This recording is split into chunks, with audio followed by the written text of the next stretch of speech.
Good morning and welcome to the home of Unitarian Universalism in Central Washington. My name is Roxanne Harrison and I serve on the worship team. I will be your celebrant this morning. If you are a visitor this morning, we are so glad you're here. We welcome every person of goodwill just as you are. Whether you love, whatever your age, you are welcome here. We invite everyone to join us for coffee, treats, and conversation after the service, both in person and on Zoom. For the folks on Zoom, you'll find the order of service in the chat. For everyone in our building, please take a moment to turn and wave to everyone on Zoom. Good morning.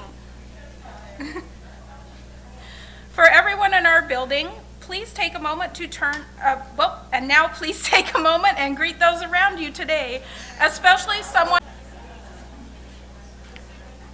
All right. Our announcements today are mostly just our pledge drive, and Rita is not here today. She had to be out of town. Is there someone else that was going to give some more announcements about that? Owen, come on up.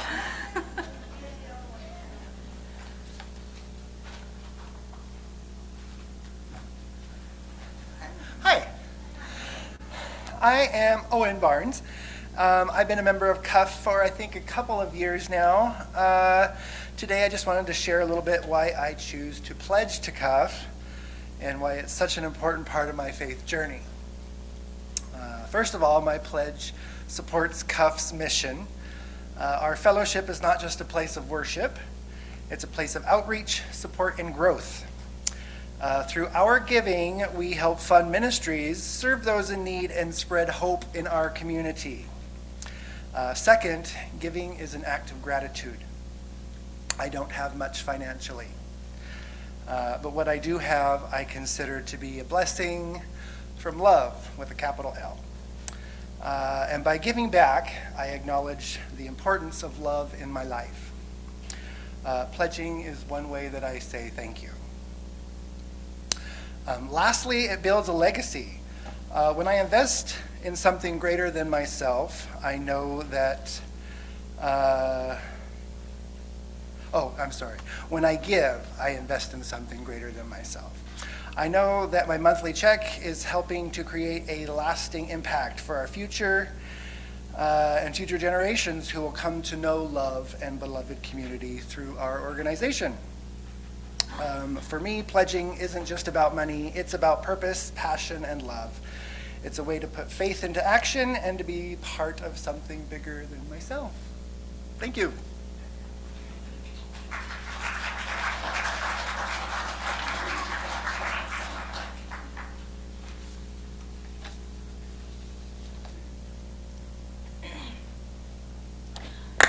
And each week we like to acknowledge that our fellowship is located in the ancestral homeland of the Pasquosa. For thousands of years, the Pasquosa have been stewards of this land, fishing, hunting, gathering roots and berries, and practicing cultural traditions. The Pasquosa still live here. We acknowledge that their land, like that of so many other First Nations on this land, was taken because the U.S. government broke treaty obligations and carelessly allowed uninvited white colonizers to settle on their homeland. We stand alongside our indigenous neighbors as they continue their traditions and seek to have all their rights recognized. We acknowledge our shared responsibility to sustain right relations with each other and the land. For more on this subject, please visit our website, cascadeuu.org, under Welcome. Now, please rise in body and spirit to sing our opening song, Enter, Rejoice, and Come In. The words are on the screens, or the words with music are found in the silver gray hymnal, number 361.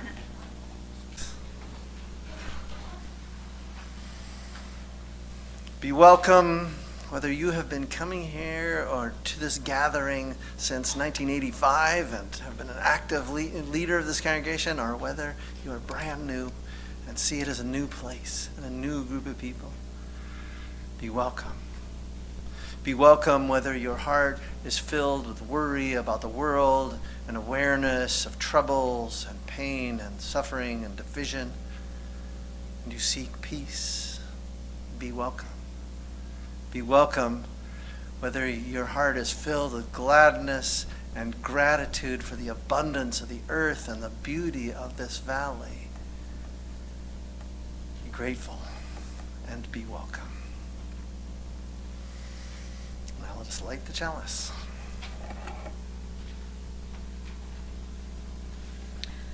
The chalice and flame symbolize our congregation gathered in principles and faith. If you at home have your chalice with you, please join me now in lighting it. Here in the sanctuary, we will speak these lighting words in unison. We honor the fertile earth. We welcome the growing light. We honor the warming breezes. We welcome the nurturing rain. Welcome to spring, rebirth, we sing, rising within and around us all.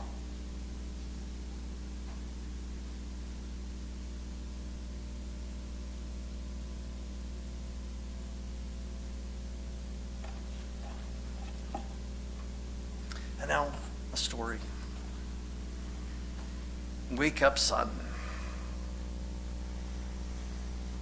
Are the images up there yet? One night, in the middle of the night, a flea bit Dog on the ear. Dog woke up. Woof, woof. It must be time to get up, he barked. Pig woke up too. Oink, oink, said Pig. Be quiet. It's time to get up, said Dog. No, it's not, said Pig. The sun is not up. Where can the sun be, wondered Dog. Maybe it fell in the well, said Pig. You notice there's other animals in the slide. You can see there's owls, a rat or somebody.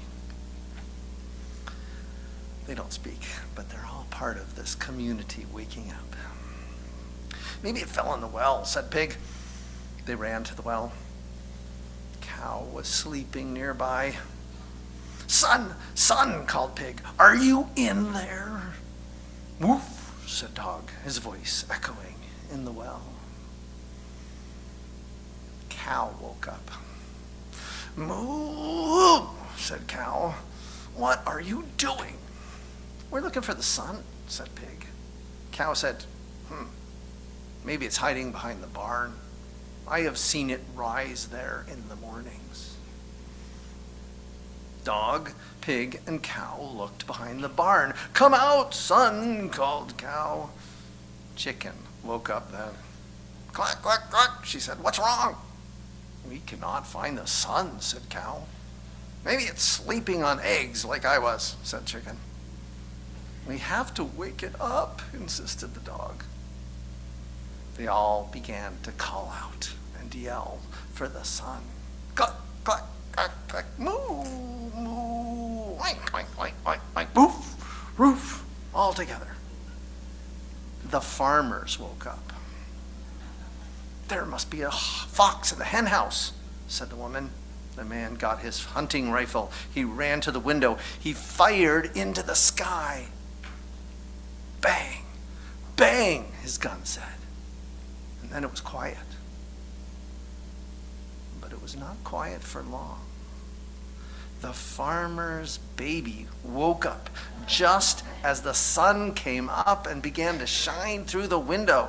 Well, well, well, she cried. Look, said Dog, in wonder and joy. Farmer's baby woke up the sun. Farmer's baby found the sun. From that day on, Dog played ball with Farmer's baby. Pig let her chase him and even pull his tail. Cow gave her lots of sweet milk to drink. Chickens laid fresh eggs for her. at least one every day. Sometimes baby rode on cow or pig's back, just for fun. The animals were very nice to baby. After all, they knew that she was the only one who could wake up the sun.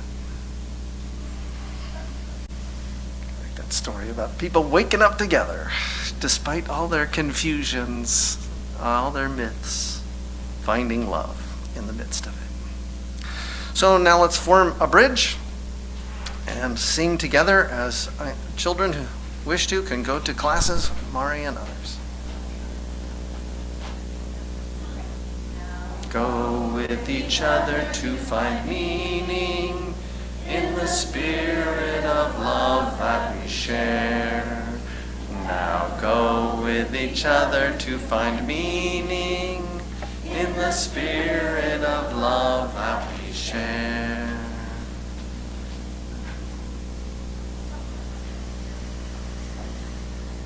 We'll share this hour and space. We're all together, even though some are in different rooms. Sometimes we have to be in different buildings, and we are thinking about this space and how we can expand it and creating a new one. We create this space so that we can consider the things of great importance, but also so that we can become a community, get to know one another, care about each other. And so we set aside this time with reverence to honor life events, honor and recall life events that impact us in a deep, personal way.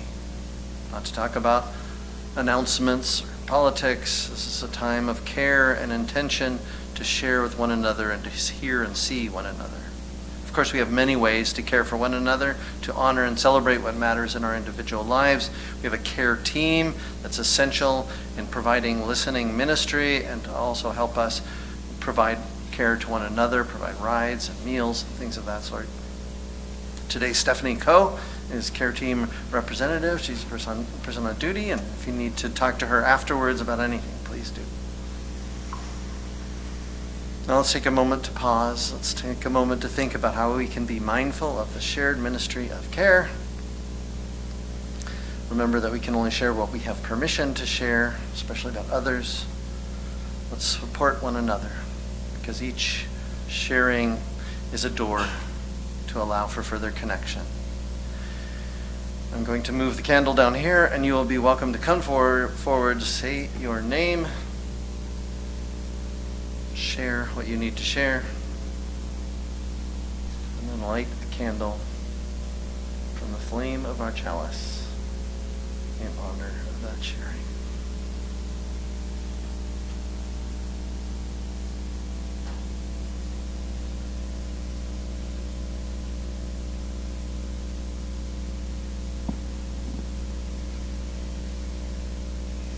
Joys, our sorrows, our events in our lives which go unspoken. We honor them with silent candles. And we're moving towards what's the song that we're going to sing, or what's the piece of music that's coming up? Goes in my head. Several decades ago, almost 50 years ago, the Unitarians in the Transylvanian region of Romania rediscovered the Unitarians who were in America, and vice versa. We found out that, there's these people who've been Unitarians for 500 years. Literature and movies have kind of changed the way people think about Transylvania, but I have been there. These kind, sweet, grounded people who have been Unitarians longer than we have. Unitarian Universalism has even existed. Any Unitarians or Universals have been in this country. And they are wonderful people, and they were generous. I was vegetarian. When as a vegetarian, they have these, lots of meat in their diet. They made figured out how to make vegetarian versions of their traditional dishes just to welcome me as a minister. And I know this congregation has had a partner relationship with a Transylvanian congregation. That has fallen away since the pandemic. We might think about restoring that, getting to know people from another part of the world and connecting with them. One of the Unitarian Universalist ministers who went over to Transylvania was Carl Seeberg. He heard a tune, he listened, he tried to understand their words, and then he wrote this song as a song that leads us into meditation. And I'll just when we are done, when the music ends, we'll just go into silent meditation. And the words. Do we have the words for that? So we'll have the words up, and if you want to, you can sing them even if you want to, and you're encouraged to sing them. We have the numbers and the words. The music is in the book, in the silver gray hymnal. So, and then anyone who wants to light a silent candle, please come forward and do so.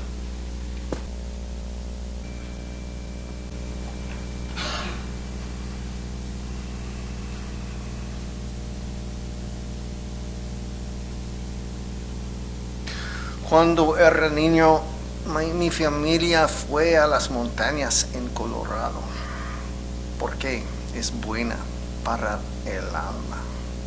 When I was a child, my family often went camping up on our land in Colorado. My father had purchased this little bit of land when he was a graduate student. Before he met my mother, before he graduated, he had this 3 acres of land, and he would go there often. And he took us. My first birthday was up there. Near the fire pit, under a great evergreen tree, he had sectioned off a little area, rectangular area, and put logs on the sides of it, and then filled it with pine needles. He gathered lots of pine needles, and that would be the place where we would sleep. We would put out our sleeping bags under that tree, and we would go to sleep with the stars twinkling through the branches. And then in the morning, we'd wake up, usually to the sound of my dad starting up the fire yet again. And we would wake up rested, and we would wake up happy to be together in that beautiful space, the cool air. These days I don't get to go camping as often. Almost never, really. I go out into the mountains sometimes, but always I am seeking to wake up with other people. I like the sense of waking up together, rested, ready to do the work of the day. For a long time, my idea of spirituality was linked to those experiences, and it still is really, of being in nature, in the world, grounded in the natural world, aware of its wonders, aware of its generosity, aware of its beauty. But sometimes there are things that get in the way of that, things that distract me from that. And then I have come to see other layers of my spirituality and the spirituality of all the people with whom I share religious community. One of my favorite stories from the collection of tales and poems called Zen Flesh, Zen Bones was the story of Ryokan. Ryokan, the monk and spiritual master who lived the simplest of lives at the base of a great mountain. One evening, a thief entered the hermit's hut, but he couldn't find anything to steal. Frustrated, he stood up as Ryokan came in and found the thief just rifling around and looking angry and upset. Ryokan said, "Oh, you have come a long way to visit me. You can't go empty-handed. So, take my robes, take my clothes." And he took all of his clothes off, what little he owned in the world, basically his clothes and his begging bowl and this little hut. And he gave the robe to the thief, and the thief, just sort of confused, stumbled out the door, ran out into the dark night. Ryokan sat down to meditate. And as he sat there, the full moon rose in the window and shone on his face. And he suddenly thought, oh, that poor man, if only I could have given him this moon. They say that was the moment when Ryokan came to full awakening, saw the Buddha Dharma in its fullness. We are all on our individual journeys with different religious resources that inspire us. For some, it's still the work of human minds, of science and reason and discipline, trying to craft a world of justice and fairness and equality. For others, the Great Mother was here, and she enfolds us in her arms. She holds us up, gives us everything she can bear for us. For others, we use the word spirit, a less doctrinally burdened term to evoke the center and the source of all things that can nurture our lives and give us wisdom. Some say the point of spirituality really is not about belief, but finding the path of wisdom that enables each of us to live with good decisions, and live with joy, and live with some degree of ease in a world that confronts us over and over with division and difficulty, and always the shadow of death and endings and loss. To find something that leads us beyond that, or through that, or with that. Some even say that the word spiritual is just a distraction, meant to make us run away from the world and see myths and illusions. And those are people here too. We're all in this together, trying to figure out what it is that helps us live well and abundantly and joyfully, that allows us to be happier and more confident. Some of us hear the words of the Buddha say, let go of all suffering. Be free, liberate yourself from all the suffering. And that seems attractive. But I'm never quite sure what that means. And I have a spouse who says, how do you know you're alive if you're not suffering? So we're here to encourage each other in our own spiritual, religious journey. And we use many different words to invoke that goal. It's said that in Buddhist scriptures, there's this moment where Buddha has been walking to a place where he wants to rest. He's going from town to town, and he stops and he sits down under a tree to meditate. And there's a guy named Dona. This is the Dona Sutra. It's named for this guy. And Dona is walking along and sees the Buddha's footprints. And when he sees Buddha's footprints, he can see that there are 1,000 spoke wheels in the heel. And detailed images, spiritual images of this great wheel. And he says, I must find out who this is. And so he goes quickly on and he finds the Buddha meditating under a tree. And he says, what, he waits till the moment where he's offered a chance to speak. And then he says, what are you? What are you? Are you a deva, God? Are you some sort of God, deity? Or are you a Grandava? A Grandava is a celestial spirit, like an angel, or something not quite a deity, but of great celestial power. And then he says, are you a Yaksha, which is an earth spirit, a spirit who draws its powers from nature? He says, or are you a human being? And Buddha says, I am not any of those. The conditions by which I would dwell as a deva, or as a spirit in the sky, or a yaksha in the woods, or even to return to a human state, those conditions have been destroyed by me, ruined, their stems removed.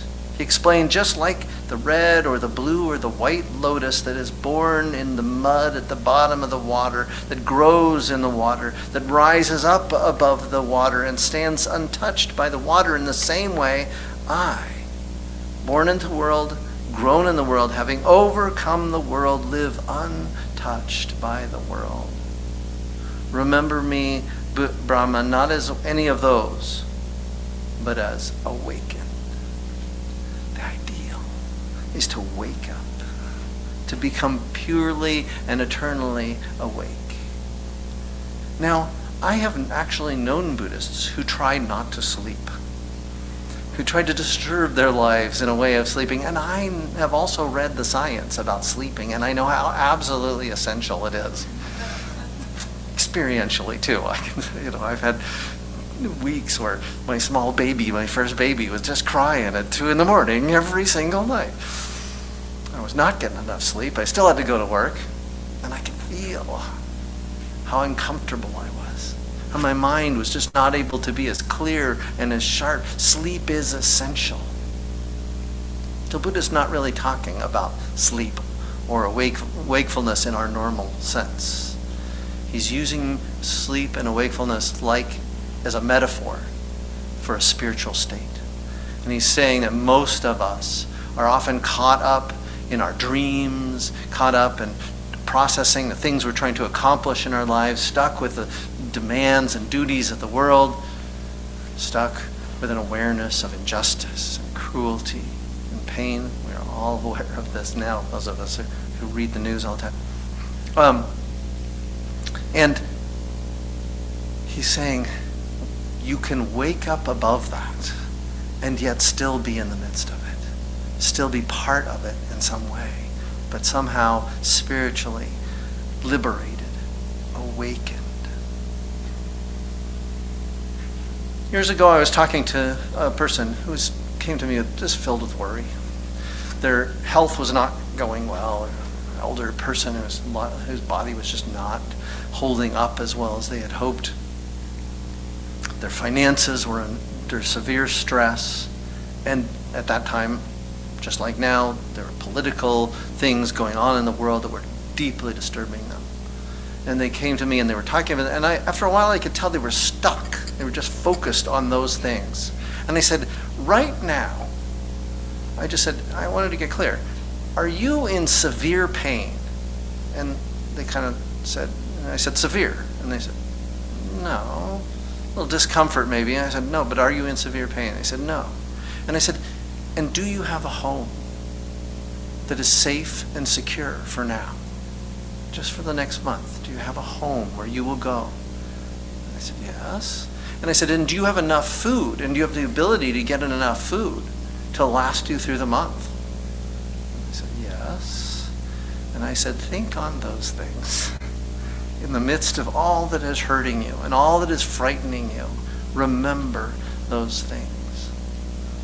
And as it turned out, the reason I remember the story is because it was really essential teaching and reminder to that person. They were not Buddhist. They were not Christian. They were not pagan in their language. They were very scientific, humanist. But just a reminder that there was something else. I said, the other thing I said was, and do you have people all around you who are worried about you? And they said, yes. I said, that's probably the most important thing, that you are in community with others, connected. Back in 1997, I was serving a congregation in Lubbock, Texas. And there just happened to be 5 people who had studied Buddhism in different places. And they said they wanted a Buddhist practice group in the UU church. There's not a lot of alternative religion in Lubbock, Texas. I mean, the big religious diversity in Lubbock, Texas was where they were going to allow Methodists to also have a church there, in addition to Baptist and Church of Christ. Right? So we decided to have this group, and we would gather together, and none of us were teachers or masters or anything like that. We didn't have anyone to give us lessons. We were all reading different things, but we just wanted to do the practice together. I had studied Buddhism for a long time. I had studied meditation. I had studied transcendental meditation. I had studied spirituality in all sorts of forms, and I had done meditation before. But I had never sat with a group of people in utter silence together, practicing. And then afterwards, we always had an opening and closing reading, same reading. And we would talk about that reading. But often the conversation would drift into, well, so what did this mean for you? What was that like to be silent together and meditate? What are you trying to accomplish? And each of us had different teachers and different experiences. And so we would talk about sort of different things that you're trying to get out of meditation. And that was the most wonderful thing, was to hear the spiritual journeys of other people who had different needs and different desires and different life experiences before they had gotten there. To hear that and to connect with one another. And that's how I began my practice, which I have kept up to this day, of every day doing at least 5 minutes of silence. Oftentimes I was off by myself, but I would always try to find a group, and I'm really happy that this congregation helped inspire the creation of the Stone Blossom Sangha, and I can go and sit with people on a regular basis to connect with others. And I'm so glad for this congregation to connect with others and hear the different journeys that we are on, seeking the spiritual, seeking what helps us be happy and whole and hopeful in the midst of the chaos of life. Once I was reading a thing by Miss Manners. I don't know if any of you remember Miss Manners. She was talking about politeness and the disciplines of being polite. Emily Post. She was quoted in Reader's Digest as saying, "Manners are a sensitive awareness of the feelings of others." So it's actually very difficult to really be sensitive and aware of the feeling of others. Sometimes we get it wrong. Sometimes they get it wrong. Sometimes there's a confusion, a need to connect with one another. But she says, manners are a sensitive awareness of the feelings of others, not just following rules about behavior. Sensitive awareness. And awareness is a common word in spirituality and spiritual practice, Buddhism and other places. She says, Miss Manners said, Emily Post said, if you have that awareness, you have good manners, no matter what fork you use. This is spiritual advice about waking up in the presence of others. This fellowship is essential, powerful, because it assures us, reminds us every week, and hopefully every day, that we are not alone in the work of waking up. We're trying to wake up together and then provide us spaces where we can go back into sleep and rest and dreams untroubled of fear and the violence around us. Years ago, my oldest grandchild, Willow, was only 4. She's 9 now. But I remember this as I was working on this sermon. And she was going through some sticker sheets for a little project that she and I were working on. And I noticed some unicorn stickers. And I said, oh, these are cool. And she said, oh, yes, those are from Ryan. I'd never heard of Ryan before. She said, Ryan has trouble doing what he should. I told him he was scribbling. I told him not to scribble off of his paper, for that's what the teacher had said. But then he scribbled over everything, even my sheets of paper. The teacher came over, reminded Ryan what he had done was wrong. And so Ryan gave my granddaughter some unicorn stickers as his way, little 4-year-old way of saying, I'm sorry. And I thought how wonderful that it was that this preschool was teaching my granddaughter how to be aware of the feelings and the struggles of this other boy, and how they were trying to teach him to be aware of the feelings and the struggles of my granddaughter. A little like the fellowship, right? Trying to come together, realize sometimes we bump into each other, sometimes we scribble on each other's papers or ideas, and yet try to awaken each other's minds of the idea of wonder and beauty in the world. I read recently about people who are studying scientifically the reality of spontaneous healing. That people will be declared by their doctors to have an illness, usually cancer, that's going to kill them. But then suddenly it goes away, or they have some other illness that's causing them terrible pain and suffering, and it will go away, and we don't know why. We can diagnose the illness. We know the causes of the illness, but we don't really know why. And so there are these people trying to study it, to understand why it is that people have spontaneous healing. And one of the studies came up with these reasons that they thought were or factors in people's lives that seem to contribute to the power, the ability to heal. It's not a universal thing. It's not going to happen every time. But they said having a strong reason and desire to live mattered. Having strong social support and grabbing a hold of that and claiming your social support. Changing your diet so that herbs and supplements and the earth is healing you. Release emotions that are suppressed and holding you back. Let them be. Honor them, let them be. Let them go if you can. Listening to your intuition. Finding whatever is positive in your life and increasing your awareness of that positivity. And having a sense of control over your own health, your own body, your own life. This does not get rid of all illnesses. It does not automatically create spontaneous healing, but these seem to be the things that are essential in those people who do have spontaneous remission. Their spirituality, their awareness, their relationships with others leads to healing or helps them find healing and wholeness. We are all on the journey of life. We are all trying to wake up together. And however we can help ourselves be more spiritual, be more grounded, be more whole, the more we can help everyone else in the world. And to remind us about how we form this community and how we strengthen this community and how we support this community financially, I invite Roxanne back up.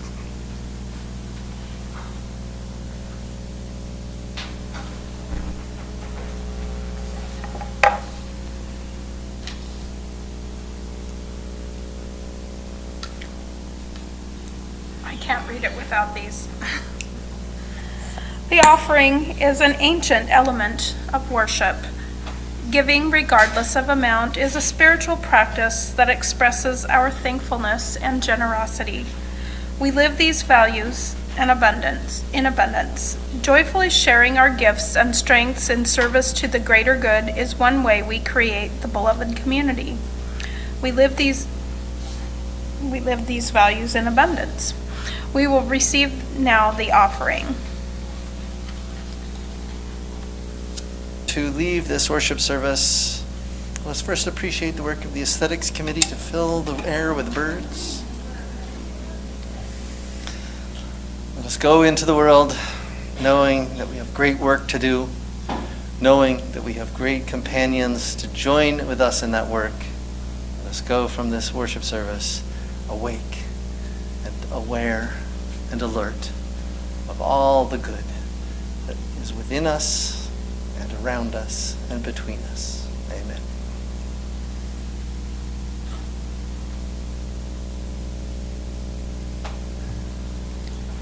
And now, as we extinguish our chalice, please join me in saying the words printed in your order of service or on the screen. We extinguish this flame, but not the light of truth, the warmth of community, or the fire of commitment. These we carry in our hearts and embody in our lives until we are together again. Now our practice is to form a circle and sing benediction to one another.